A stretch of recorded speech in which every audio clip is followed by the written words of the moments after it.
everyone, and welcome to this episode of Sidestagewithsoph, the show that takes you behind the safety curtain, behind the scenes, showing you what it really takes to get a show up on its feet. From cuts to costume fittings, sits probes to star ratings, and tech to fine-tuning, we will discuss it all here with your host, Soph. On to today's guest. She has trained in Cardiff and Cork, but she came from Comer, and I had the pleasure of being her mic dresser and smoke machine aficionado. Can everyone please welcome Kate Cullen? Hi! Kate, how are we this evening? What's London town like? It's good. It's looking a bit grey and glooming out there, but it's kind of the May weather has been. It's raining one minute, the sun's shining the next. It's hailstoning the next minute, the sun is shining the next minute. So it's kind of a bit unpredictable, but I've had a good day. Good. Yeah, it's been nice. Good. Work was okay? Work was good. The kids were lively, but they keep me on my toes, so. Stunning. Okay, so Kate, to start, I'm going to ask you the question I ask every guest to start with, and that is, what is the most important part of your pre-show routine or pre-performance routine that is not warm-up?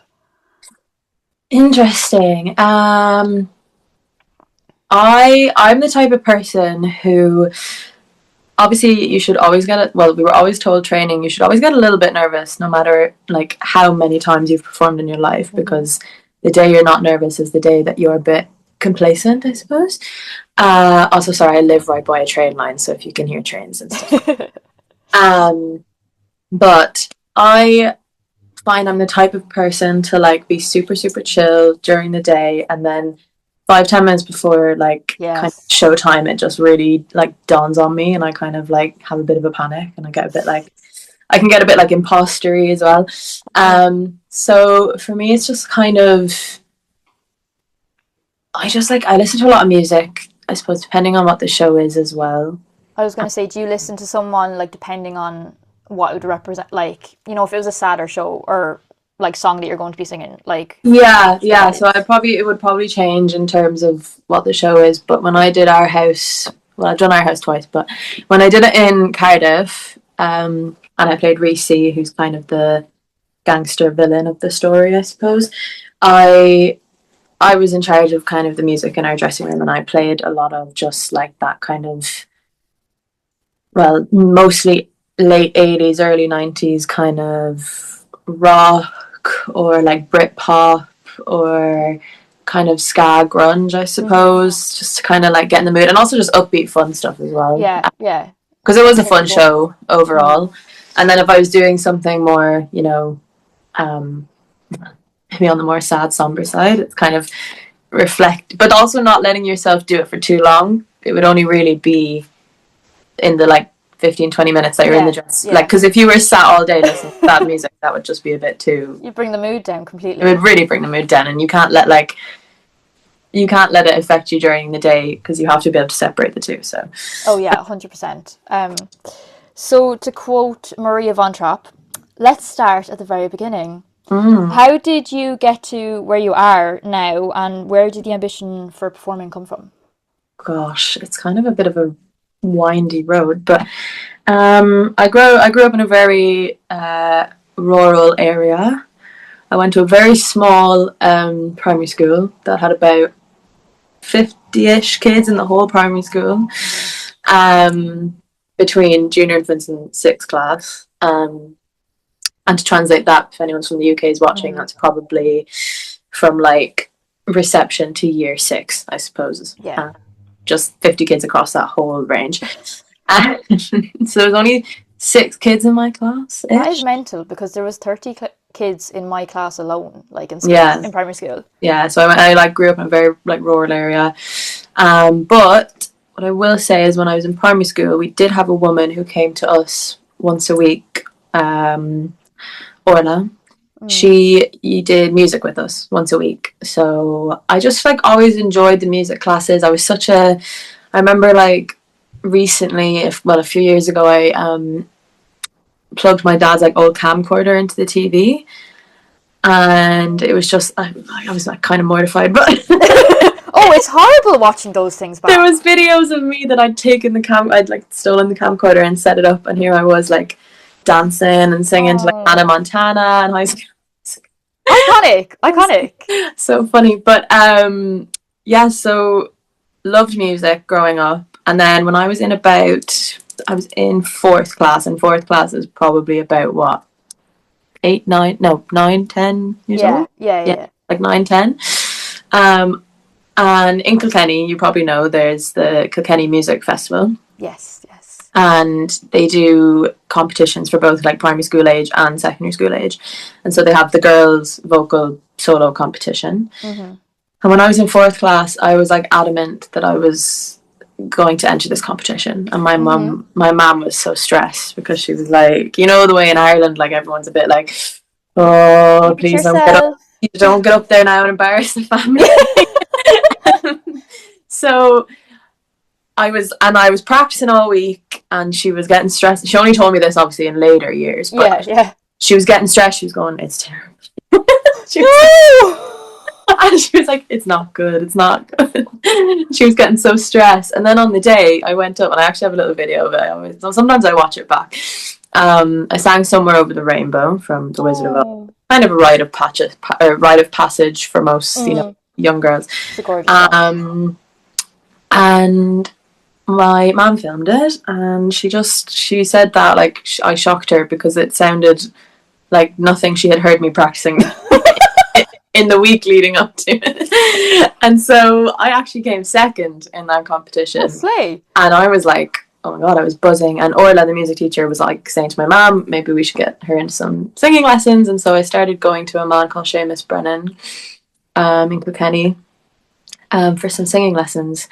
And then it all kind of carried on from there, I guess. Hmm. When I got into secondary school, I just got more and more into music, into the choir, into performing in general. And then when I was it was TY, transition year, really, that really brought it all Yeah. together, I suppose. I applied for Christine Scarry's Red Alchemy Theatre vocal scholarship. Mm-hmm. I didn't get it the first year, and I tried again the second year, and I was luckily offered the scholarship in the second year with Christine. So I started to go to Christine for singing, and also it was singing, but it was also kind of acting through song and more Yeah, musical. It yeah, was more musical theatre based than maybe the singing lessons that I'd done before. yeah. Because I not that I necessarily did more legit classical, but it wasn't necessarily as like heavy on the musical theatre. Mm-hmm. And then when I was in transition year, I got involved in the panto in Casa Comer as well. Slay. We did Beauty and the Beast, and I was Belle, and that was definitely that first like part on the stage was like, got bitten by the bug, and then Yeah. kind of couldn't let go. So just kind of all went on from there. I got involved with Kilkenny Panto as well. Did Frozen Solid. And then when I got into sixth year, I just decided, yeah, this is what I want to do. The degree down in Cork School of Music had just started, so I went to the open day. Only 1 year existed of the degree. It was a whole new degree. Gosh. And we sat and we went on the open day, and I just said to my parents, like, yeah, this is what I want to do. This is where I want to go. And they were really supportive.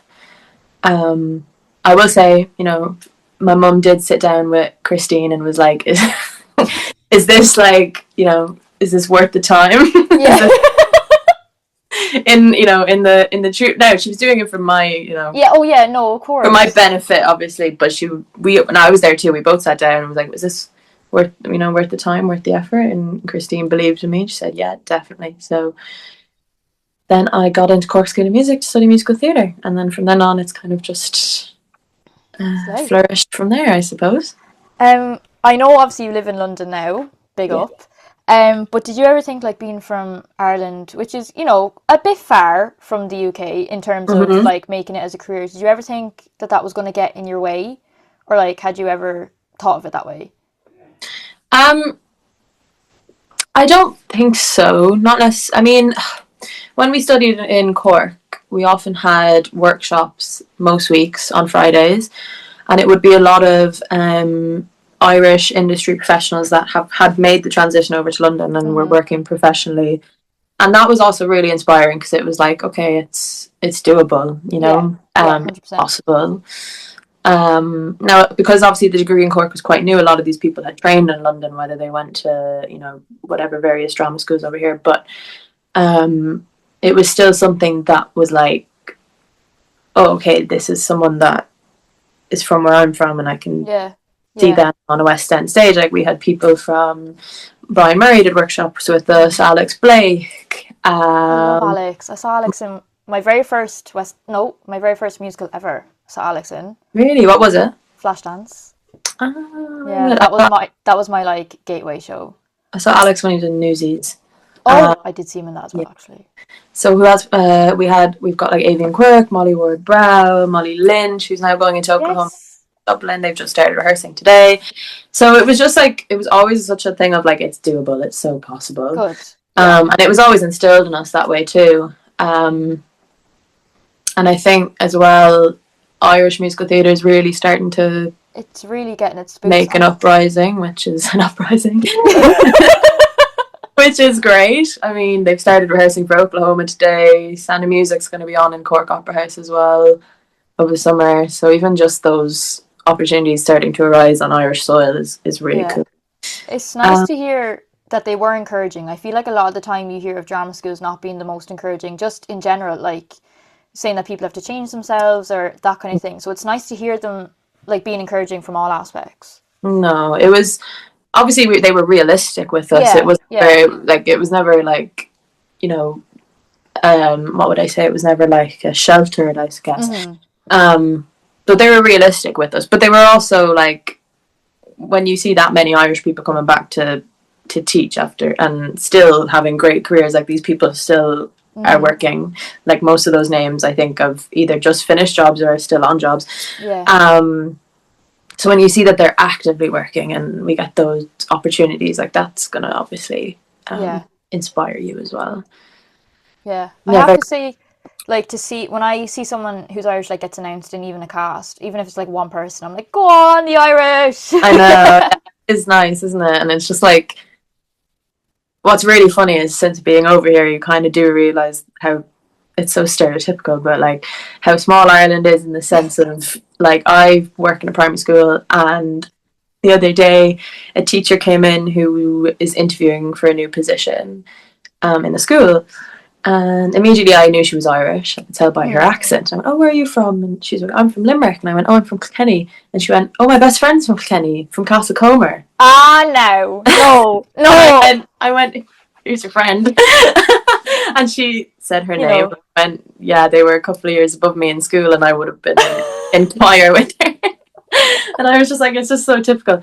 And then one of the girls I live with, who moved in a couple of weeks after me, is also from Limerick, oh, nice. and she knows two people that I did musical theatre with in Cork, and we never met each other or knew each other before she moved in. So it goes to show that us Irish people, we just have that like ability to make connections, I suppose. Yeah, like you think Um, 5 million people is small enough, but or big enough, but no, we will find someone that you know. yeah, 100%. Yeah, I often think of it as like London alone is double the population of our whole that country. is mental business. It is crazy when you think of it that way. The Yeah. other, but yeah. Um, to mention Irish musical theatre stars like yourself as well, you've sang for Rachel Tucker. Tell us Yes, about it. I did. Yeah. So the Sondheim Festival in Kenny that Christine Scarry is the organizer and founder of. This was in its third year. Yeah, Rachel was the third year. Yes, yes. In 2025. Yeah. Oh my god, time has gone so weird in my mind. In 2025, that was my third year doing the festival. I've been involved in the festival in all of its versions, and so yeah, you had to kind of apply, just send an email with like CV and stuff. So got a place on the workshop or the masterclass, which was amazing. And I got to sing "Marry Me a Little" from Company for Rachel Tucker, which was really amazing. It came at a really good time for me as well because I was, what was it, February of 2025? Yeah, So yeah. I was a couple months before I started like Agent Showcase in Cardiff, and also kind of going into shows for Cardiff as well. So it kind of came at a nice like time to get a bit of advice and everything. Yes, yes. and she gave me some amazing feedback. And it was just a great opportunity, and it's so nice to get those opportunities, especially on like home soil, the Watergate. Wherever about Dublin or Cork, like in Kilkenny. In Kilkenny. And on the Watergate stage, I watched Rachel Tucker. Like, No. Yeah. That night lives rent free in my head right now. Yeah. And then was the concert the same night as Masterclass, or it could have been the next night? Anyway, at the concert, it was literally just like I was sat there like, this is crazy. My friend Malaya was sat next to me, and I was like, this is crazy. Because she like said hello to you or something. She was like, hey girls. I was like, yeah. So speaking about the Watergate, you most recently played Elphaba in Wickedish. I know this wasn't your first panto, and you mentioned Beating the Beast and Frozen Solid earlier. Is there anything in the local theatre circuit that you find that you mightn't just be able to get in, say, the professional world? Do you think? What do you mean in terms of roles and stuff? Not even roles. Like, do you think there's more of a sense of even community, like that kind of way? Yeah, there is that, with the panto specifically, I think. And now I've unluckily never been a part of a show with the Kilkenny Musical Society because of how the way the age thing has gone. Like, cause obviously I was under 18 until I went to college, and then I went away. So I just never actually ended up doing a show. But I would probably assume there's a similar energy to panto as well with the Musical Society. There is that just kind of like, you have the crack, you have the laugh, you get your work done, and you do it. Oh yeah, of course. Still a really good like production, but you do have it, like, and you do have a bit of fun.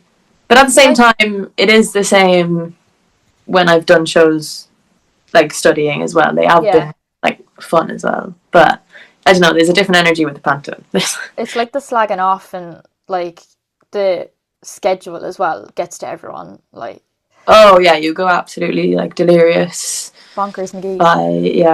Once you step foot in that theatre, daylight is no more, and once tech starts. Yeah, and obviously it's like January, so it's dark by 4 or 5 p.m. Oh yeah, you go in the dark and you come out in the dark. There is no difference. There's no difference, yeah. And part of me loves that.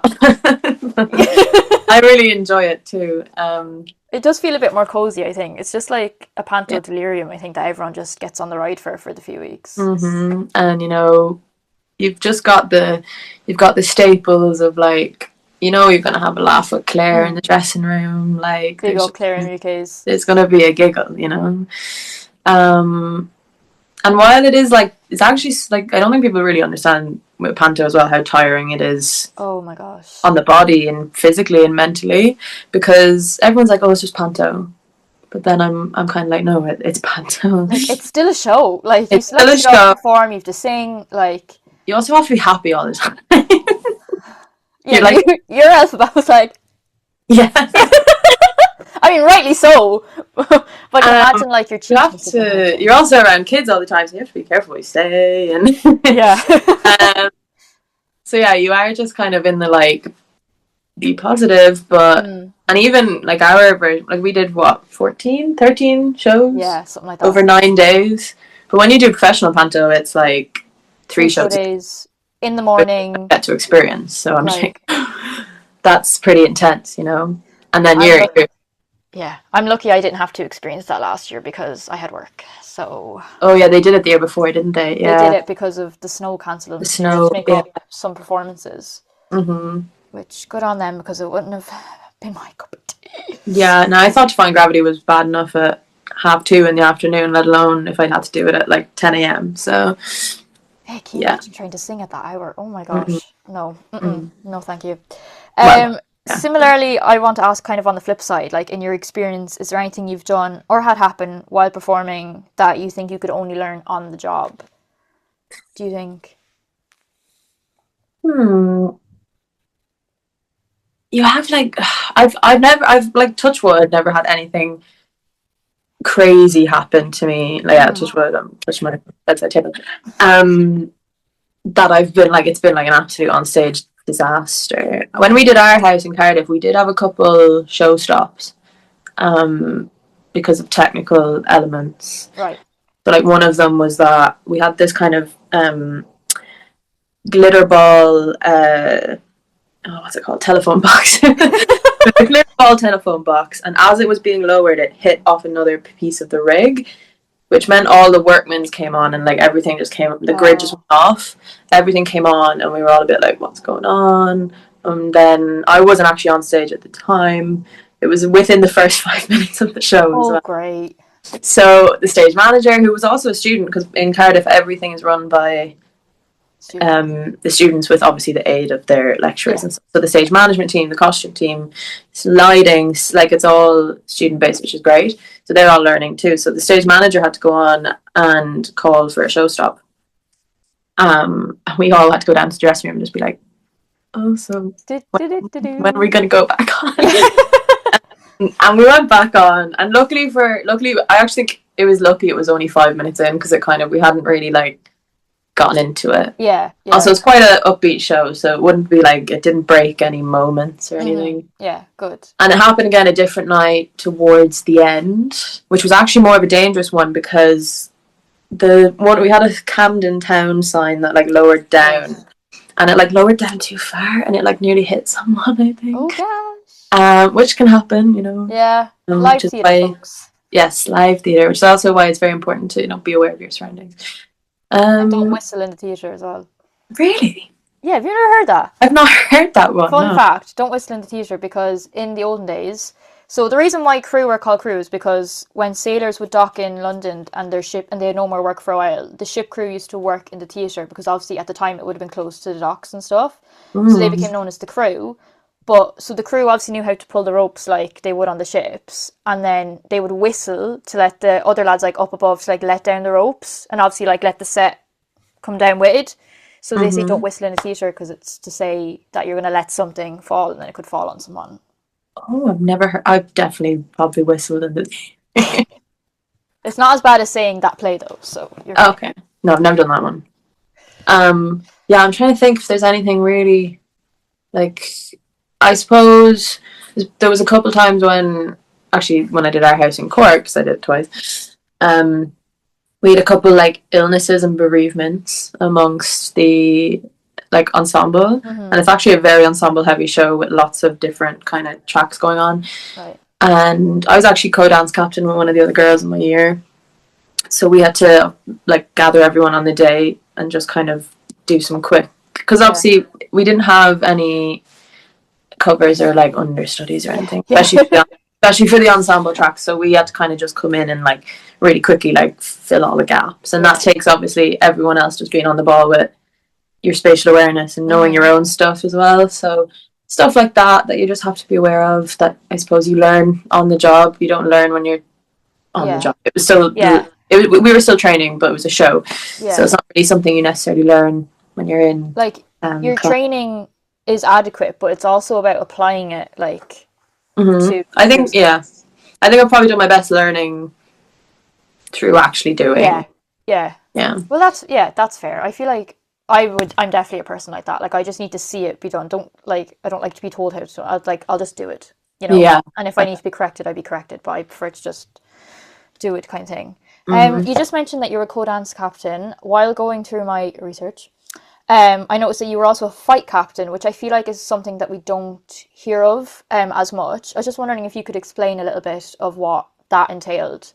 So that was an interesting one. On Sweeney Todd in Cardiff, I was the fight captain, which kind of just came about really randomly. The director apparently was talking to our student assistant director, kind of being like, "Oh, might be a good idea to have a fight captain." Obviously, Sweeney Todd's full of killing and death. No, a nicer way to put it. And so he just kind of asked her if there was anyone he thought might be a good fit. And then one of my friends who was playing Joanna was like, "Okay, my dear." So I kind of got roped into it, but it was something that was interesting, and I'd never done it before. And so it kind of just meant I sat in on the initial fight call that we did with the fight kind of or not captain, but the fight coordinator. Sorry. I sat in on that, and I basically just made notes about every single sequence that we went through, and we obviously went through so many because Sweeney Todd kills so many people. And obviously not just Sweeney Todd. There's like, it's interesting to see what gets counted as like a fight sequence, because you've also got the sequence in Fogg's Asylum when Joanna stabs Mr. Fogg, and you've got even just really small bits, like we kind of set our version of Sweeney Todd in it wasn't technically an Amazon warehouse, but it was an Amazon-esque warehouse, non-branded. I was going to say, yeah. Non-suable. Non-branded, no copyright warehouse. And all the ensemble were the warehouse workers. And obviously the characters were still the characters of Sweeney Todd. It's kind of, I don't want to go through the whole thing, but basically the ensemble were kind of creating this story of Sweeney Todd between us, I guess. Okay. Because we didn't like the CEO of the company, but the CEO also was kind of / Judge Turpin. Right. Okay. It's really cool when you actually kind of visually see it, and we did a pre-show and everything, like packing. Oh, I love a pre-show. We were like packing boxes and stacking boxes and taping and blah blah blah. I love that. Which was cool. And Josh Seymour, great director.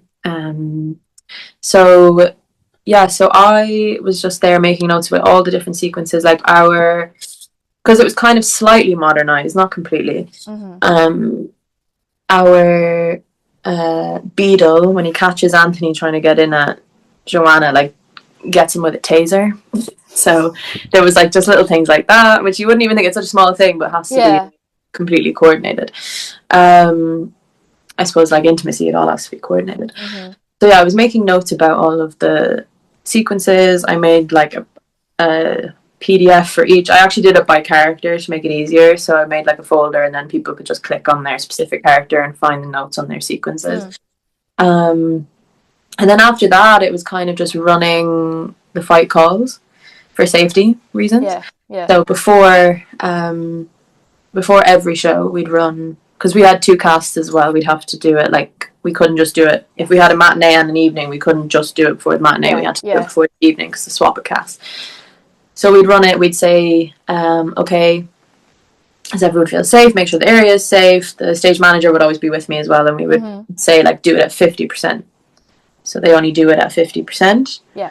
And then we tell them to do it at 80% when they feel comfortable. They do it at 80%, and then that we don't tell them to do it any more than 80%, because what happens is during the show the extra 20% gets like put in, like added on. Yeah. So it's just obviously then as well with Sweeney Todd, you've got the barber's chair.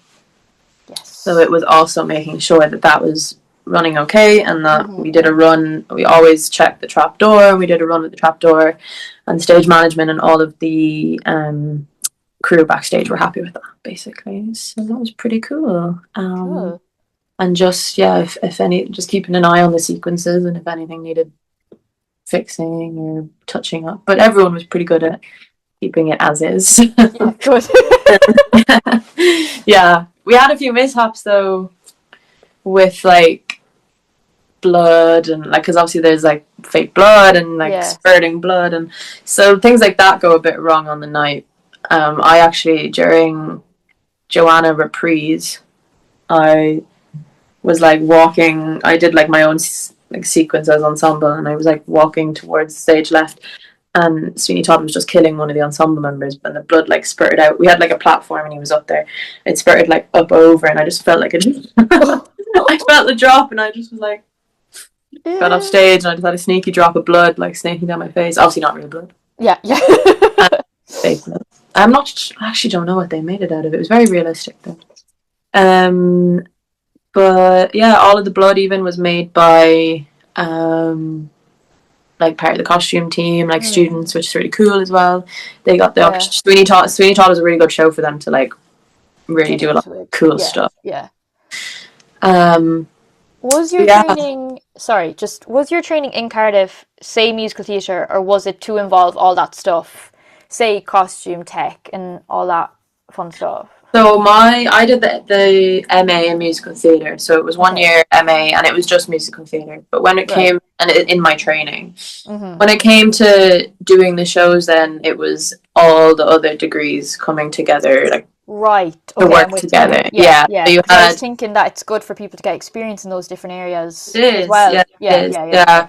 And I always wish, because when I was in Cork, there was a stage management module that I didn't do, and I always kind of regret not doing it. Like I wish I'd Mm-hmm. done it, because I do think it's actually really important to know what's going on all around you.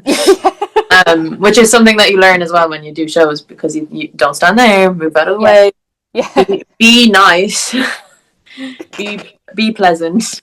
Um, I've experienced people who aren't so pleasant to other people backstage, and that's also not right either. So yeah, it's like everyone has to work together, and without Oh yeah. it's all like pieces of a puzzle. If any Mm-hmm. of the pieces are missing, it's not going to happen. So Yeah. it's important that And it all works. be nice to your mic dressers because we'll rip your tape off hard if you're not I nice. want you. I used to say to her, I'd like rip it Yeah, get it going because some of that because tape can this. be horrific to take off. Like painful for the performers. Because I always told you rip it fast, because Yeah, if you go slow, it actually hurts more. Whereas if you yeah. just, I was either used to both ears like that, Mm-hmm. or in Cork we actually did Oh, like head. forehead, yeah, Right. Okay. which was interesting. Well, Kate, we have now reached our time for this or that. Gosh. Order as quick or slowly as you like. Some of Eh? them I obviously make general, and then the rest I make, what I think you could answer fairly. Mm, So, opening scared. or closing? Oh, um, oh, oh my gosh. Closing, but I don't know. It depends. Yeah, I think closing for the most part. I've had like some really nice closing nights. Okay. Closing in Cork was quite emotional, though. That was one that was a rough. Like, for some reason, it was really emotional before the show, before we Mm-hmm. closed, and then we'd all been like really good, like saints throughout the whole rehearsal process. Obviously, no drinking, no whatever. And then when we had our emotions before the show, and then after the show, we just like went crazy. But Yeah, yeah. but that was like a rough kind of like emotional one. Other than that, I think closing Okay. Slay. A matinee or evening performance? evening, Yep. 100%. Don't hate me for this one now. You ready? I'm scared. Stephen Schwartz or Stephen Sondheim? Oh, rough, rough, rough. Sondheim. As much as Schwartz's music is amazing and I love singing it, like some of sometimes just like genius. Cardiff or Comer?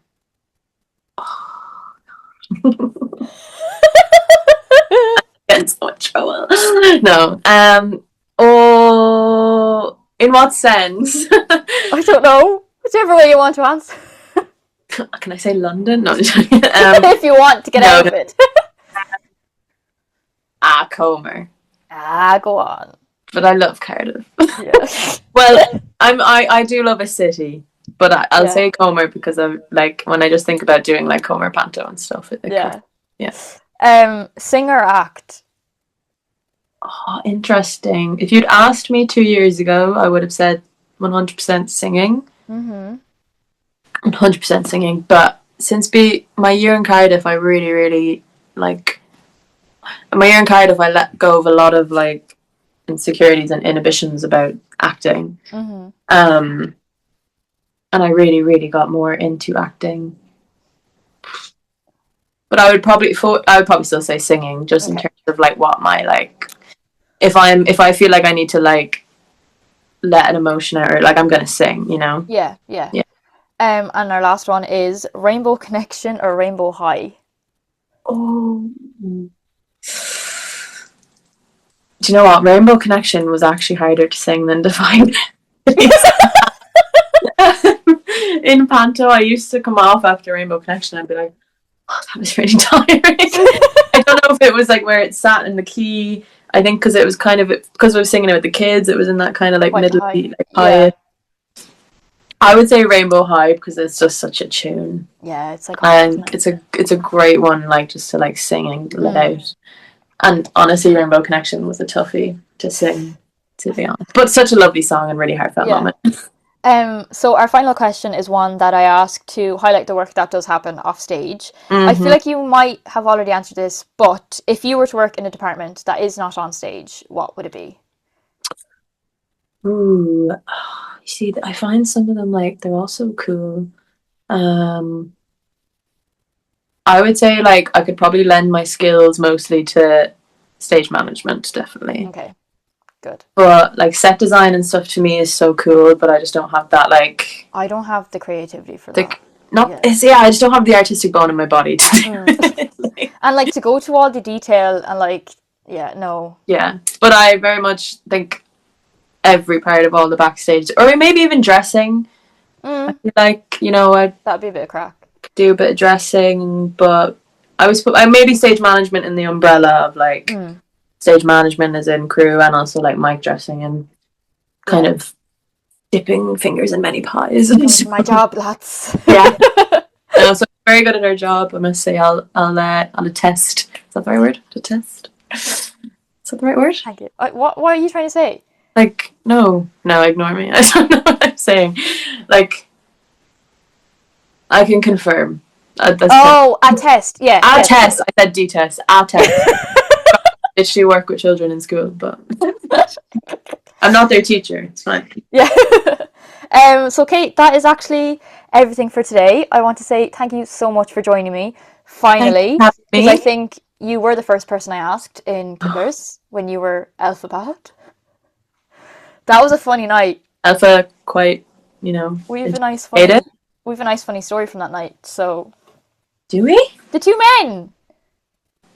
Oh, that's yeah. That For was during the context, day. we didn't go off with two men. They No. came to watch our show when they asked what a panto was. Hitler's, yeah, and I walked into let me give actually one last thing. Let me just give context to this because Yeah.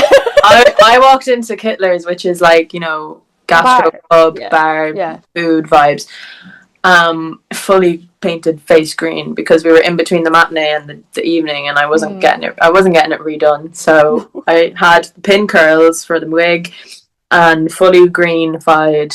Only my hands. I just about wiped off my hands so that I wouldn't like touch things and like get them all green. And then they were just kind of like, "What's the story?" And Yeah. where were they from? South Africa? No, South New Africa. Zealand, South Africa. Yeah. And we were trying to explain what a panto was, and they were like, couldn't really get it, but they Which actually is ended up. really hard to do without Yeah, thinking. yeah, Like, yeah, it's really hard to describe what a panto is if it you is. know what it is and someone else doesn't. Mm-hmm. And then apparently, they asked for a picture, Oh, they did, yes. and then apparently they came to see the show in the evening. They paid to sit at the very back, which Yeah. we love boys who follow their word. Yeah, bless them. And they probably had no idea what was going on. Absolutely none. No. Obviously, very localized Kilkenny humor. Yes, yes. But I hope they enjoyed. Yes. I was shocked when I got told that they were putting Shocked. in. Yeah, I was like, that's so funny. It was so funny. It was really funny. Yeah, so as I said, that is it. Again, Kate, thank you so much for joining me. And thank you all Having me. for watching. And I shall see you the next time on Side Stage with Soph. Bye! Bye.